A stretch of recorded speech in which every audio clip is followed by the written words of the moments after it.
진성준 정책위원장님께서 말씀하는 와중에 김건희 여사가 한동훈 비대위원장에 보낸 문자 내용을 하면서 인상적인 문구가 하나 들어와서 저도 이제 발언을 하게 됐습니다. 그 문구 중에 하나가 이런 문구가 있더군요. 지금껏 앞에 이제 함께라는 게 들어가 있어요. 함께 지금껏 생사를 가르는 여정을 겪어온 동지였는데 함께 동지. 어떤 의미예요? 우리가 쓸 때 동지라는 용어는 정치적 동지 얘기를 많이 쓰는 거죠. 그러면 한동훈 전 장관과 김건희 여사는 정치적 동지를 해왔고 정치적 행위를 그동안에 해왔다라는 것을 누가 스스로 인정한 겁니까? 김건희 여사가 스스로 인정한 거고 한동훈 전 장관은 검찰뿐만 아니라 법무부 장관을 하면서 김건희 여사의 방패막으로서 생사를 같이 해왔던 정치적 동지였다. 이렇게 해석되는 거 아니겠습니까? 이 말 자체에 상당히 함축적 의미가 있다. 그동안에 검찰 정권의 검찰 통치에 있어서 김건희 여사와 한동훈 전 장관이 같이 해왔다라는 것을 스스로 김건희 여사의 문자를 통해서 우리가 확인할 수 있다. 이 말씀 드리고요. 한동훈 전 법무부 장관에 대한 부분을 좀 생각하다 보니까 떠오르는 사람이 있습니다. 닉슨 행정부의 최악의 법무부 장관이 누구냐면 존 미첼 법무부 장관인데 이 존 미첼 법무부 장관은 어떤 사람이었냐면 닉슨을 잘 보면 돼요. 닉슨이 1968년도 대통령 선거에 승리를 하는데 그 전에 1962년에 케네디에게 대선에서 패배를 하고 미디어 선거에서 패배를 하게 되죠.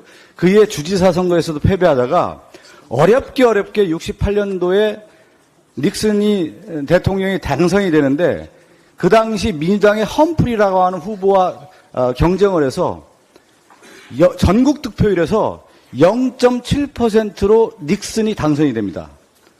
0.7%라는 게 함축적 의미가 있죠. 지난 대선에서 윤석열 대통령과 이재명 후보와의 격차율이 전국 득표율에 0.7%가 났는데 닉슨도 험프리 후보에 비해서 전국 득표율로 0.7% 승리합니다. 그 이후에 닉슨이 이 선거에 많은 패배를 하다 보니까 72년 대선 과정에서 이 워터게이트 사건이 일어나게 되는 거예요. 이 워터게이트 사건의 최전방에서 마크맨으로 활동했던 장관이 누구였냐면 존 미첼 법무부 장관입니다.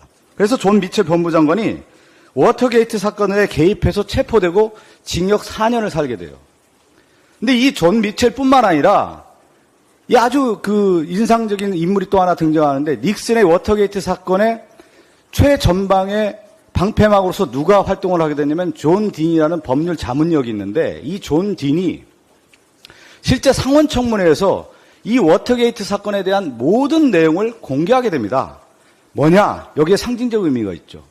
닉슨 대통령이 68년도에 대선에 승리하고 72년 대선 과정에서 이런 과정에서 내분이 일어나는 거예요. 분열.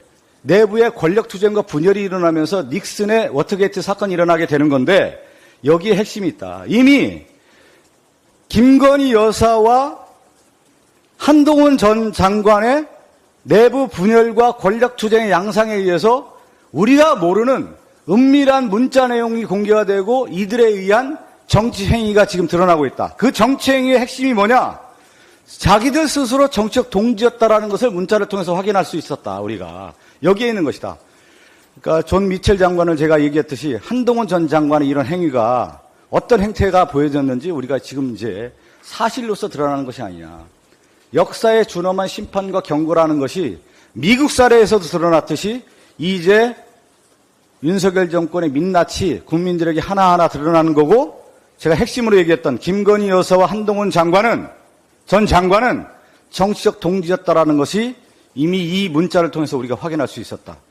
국민들의 준엄한 경고가 앞으로 계속 이어질 것이고 심판이 이어질 거라는 말씀을 드리겠습니다. 이상 제6차 원내대책회의를 마치겠습니다.